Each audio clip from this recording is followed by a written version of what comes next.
नाम अगर आप एकादशी के दिन करते हो तो हर नाम का फल 1000 गुना बढ़ जाता है। और जब हम सब मिलके करते हैं तो जितने भी लोग हैं उससे आप उसको मल्टीप्लाई कर दीजिए, उतना उसका फल मिलता है।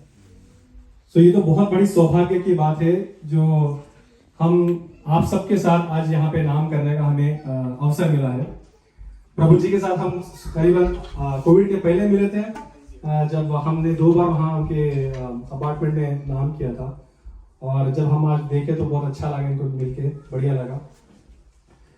लेकिन ऐसा है कि कई लोगों को संदेह होता है कि भैया नाम करने से होता क्या है, करना भी क्यों चाहिए, इसकी किसने कहा ऐसे करने से कुछ हो भी सकता है। और ये कोई सवाल नया नहीं है, ये सवाल प्राचीन काल से चलता आ रहा है। और ऐसा भी नहीं है कि ये नाम का फल उसी को मिलता है जो इसमें विश्वास करता है, ऐसा भी नहीं है। नाम तो नाम है, आग तो आग है, आप जानिए ना जानिए, हाथ लगेगा तो जलना ही चलना है।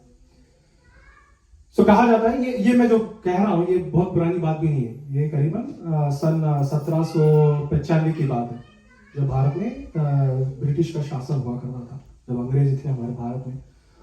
सो दक्षिण भारत जिसे हम कहा जाता था कि मद्रास प्रोविंस जिसे वो लोग कहा करते थे। सो वहां पे एक कलेक्टर हुआ करते थे, और ये सच्ची घटना है। उनका नाम था कर्नल लियोनेल ब्लेज। तो जो ये ब्लेज थे, जो वो वहाँ के टैक्स कलेक्टर थे। उनका काम था कि वहां से सबसे आय उठाए और ब्रिटिश सरकार को उसका आय का पूरा पैसा दिया जाए। बड़े सख्त ऑफिसर थे जो उस समय में हुआ करता था। तो ये भारत का भ्रमण कर रहे थे, दक्षिण भारत का, और भ्रमण करते करते उन्होंने देखा कि वहां पे बहुत बड़ा सरोवर है, और बहुत बड़ा सरोवर है। कहा जाता है कि ये सरोवर आज भी है, और इसकी पूरी कुल करीबन 34 किलोमीटर वर्ग की है, इतना बड़ा सरोवर है। सो जब उसका निरीक्षण कर रहे थे उन्होंने देखा कि ये सरोवर जो है, जो बना है, ये 1 मात्रा तक पानी ले सकता है। इसके ऊपर अगर पानी का प्रभाव बढ़ जाता है तो बाहर की जो दीवारें हैं इसमें दरारें पड़ सकती है और ये टूट जाएगा। तो उन्होंने देखा कि इसका तो रिपेयर करना जरूरी है, क्योंकि भारतवर्ष में वैसी जनसंख्या बहुत ज्यादा है, और हमारी संस्कृति ऐसी है कि हम पानी के आसपास ही बसते हैं, नदी हो, तालाब हो, सरोवर हो, उसी के आसपास बसते हैं। तो उनका ऐसा मानना था कि अगर ये सरोवर में दरार पड़ जाती है, ये टूट जाता है, तो पानी पूरा गांव में बह जाएगा, और जब मरेंगे लोग तो 100 की नहीं, हजारों की तादाद में मरेंगे। तो उन्होंने ब्रिटिश की सरकार से दरख्वास्त की कि इस सरोवर के लिए पैसे दिए जाए ताकि इसकी हम मरम्मत कर सके। ब्रिटिश सरकार ने कहा नहीं, हमें तो बस पैसा लेना आता है, देना तो आता ही नहीं है। सो उन्होंने कहा कि ठीक है, ऐसा करता हूँ कि मैं लोगों से चंदा मांगता हूँ, जाता हूँ घर घर, और यहाँ पे जितने भी बड़े बड़े लोग हैं उन सबसे जाके मांगता हूँ पैसे। घूमते घूमते पहुंच गए वहां पे, भगवान श्री राम का मंदिर था, वहां पे पहुंच गए। वहां पे जोर शोर से संकीर्तन चल रहा था। तो बोले कि ये क्या कर रहे हो, पागल हो गए क्या आप सब, यहाँ क्या कर रहे हो?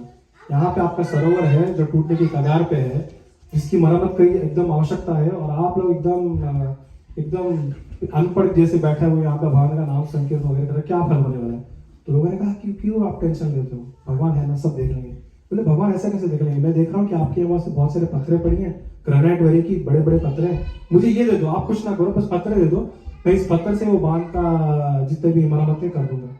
बोले कि नहीं, ये तो सीता माता की मंदिर के लिए प्रयोग होने वाला है, तो ये पत्थर तो दिया ही नहीं जा सकता। तो कैसी गवाह इसी बातें कर रहे हो, भगवान थोड़ी आएगा आपको बचाने, जब ये बांध टूटेगा कौन बचाएगा इसे, हम ही तो बचाएंगे, हमारे सब मिलके जब कार्य करेंगे तभी तो ये बच सकता है। तो गाँव वाले नहीं, भगवान श्री राम है जो हमें बचा सकते हैं। कहावत है, अब मारे राम राखे के, राखे राम मारे के, अगर राम ही बचाना चाहते तो कौन क्या कर सकता है। तो हमें तो हमारे राम पे भरोसा है, प्रभु श्री राम बचा लेंगे। माथे पे सर पटक के गए और बोले कि इन रावों को, इन गवारों को तो समझाना ही बेकार है। बरसात का समय, धुआंधार बारिश, पानी का स्तर बढ़ता ही जा रहा, बढ़ता ही जा रहा, बढ़ता ही जा रहा। कर्नल और ब्लेज की समझ में नहीं आ रहा था, करूँ तो क्या करूँ, समय है नहीं, गांव खाली किया जा नहीं सकता, लोग मानने को तैयार नहीं, बैठ के वहां पे संकीर्तन कर रहे हैं। तो हर आधे घंटे 1 घंटे में जा रहे, देख रहे कि बांध में कितना स्तर है, पानी का क्या स्तर है, पानी का स्तर है, भरा जा रहा है, भरा जा रहा है, भरा जा रहा है। तो बोले कि ये तो टूटना ही टूटना, तो कोई नहीं बचा सकता इसमें। तो एक छोटी सी टुकड़ी के साथ, एक छोटी सी टीम के साथ गए और बोले कि हम बाजू में देखते क्या कर सकते हैं। किसी अगर गांव को नहीं बचा सकते, अगर कोई वहां पे आता है तो कम से कम उसे तो रोक लें, कम से कम उसे तो बचा लें। इस उद्देश्य से वो लोग वहां पे गए, बाजू में खड़े रहे और देखा कि वहां पे वो दरार है, वो है, वहां से टूटने वाला है। यहाँ पे बस, यहाँ पे कुछ लोग खड़े रहते हैं, जो भी आएगा उसे हम रोक देंगे। तो एकदम रात में घन सन्नाटा, धुआंधार बारिश, ये आंधी चल रही है, यहाँ पे हवा एकदम जोरों शोरों से चल रहा है। और ये निरीक्षण कर रहे थे और उनको देख रहा है कि दूर से दो व्यक्ति आ रहे हैं। तो इन्होंने पगला गए, इतने बारिश में कोई घर भी नहीं है, ये दो बच्चे क्या कर रहे हैं यहाँ पे। चिल्ला पुकार करना चालू कर दिया, चले जाओ, बारिश आ रही है, बारिश आ रही है। सुनने कोई तैयार नहीं है। बोले चलो आग जलाओ, दिखाओ, यहाँ पे नहीं आना, मना है। नहीं देख रहे, तो आग दिखाया, पत्थर उठा के फेंकने लगे। बोले कम से कम ध्यान तो इधर तो देखो, इधर हमारी तरफ देख लो और चले जाओ वहां से। मानने को तैयार नहीं। कर्नल बेस के समझ में नहीं आ रहा था कि करूं तो मैं क्या करूं। भागते चले उसके पास कि पहले मुझे किसी भी तरह उन दोनों बच्चों को बचाना है। भागते गए, देखा कि ये दो कोई मामूल बालक नहीं थे, दोनों धनुष बाण लेके खड़े थे और वो उस बांध का निरीक्षण कर रहे थे। जैसे ही वो एकदम पास में आ गया, अचानक दो बालक गायब। तब उनके दिमाग में चला कि ये लोग गवार ऐसे नहीं है, अनपढ़ वगैरह नहीं है, ये लोग भगवान की पूजा एक कारण से कर रहे हैं कि सही में जो भी है ये भगवान ही बचाते हैं। बैठ के वहीं पे आंसू बहाने लगे कि इन लोगों की भक्ति, इन लोगों की आस्था का वर्णन मैं करूं तो कैसे करूं।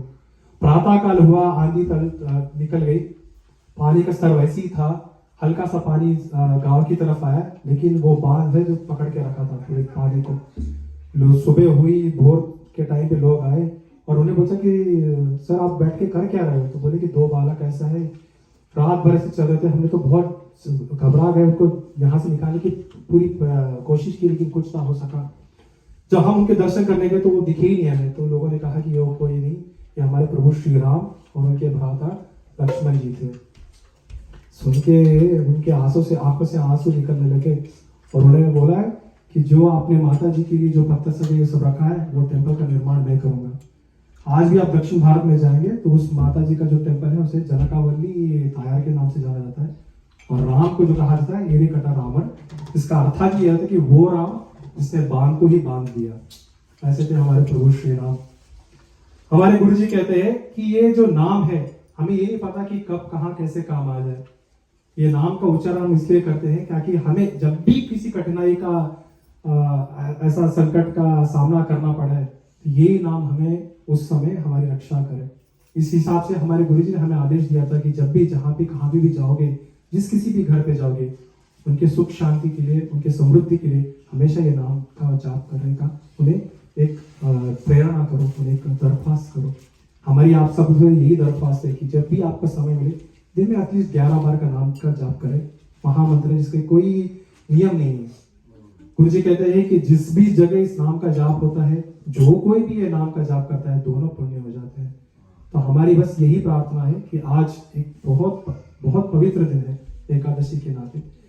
हम आगे और नाम और उसके पीछे भजन करेंगे। तो हम सबसे यही अनुरोध करेंगे कि आप भी हमारे साथ सहयोग करके दिल से भगवान की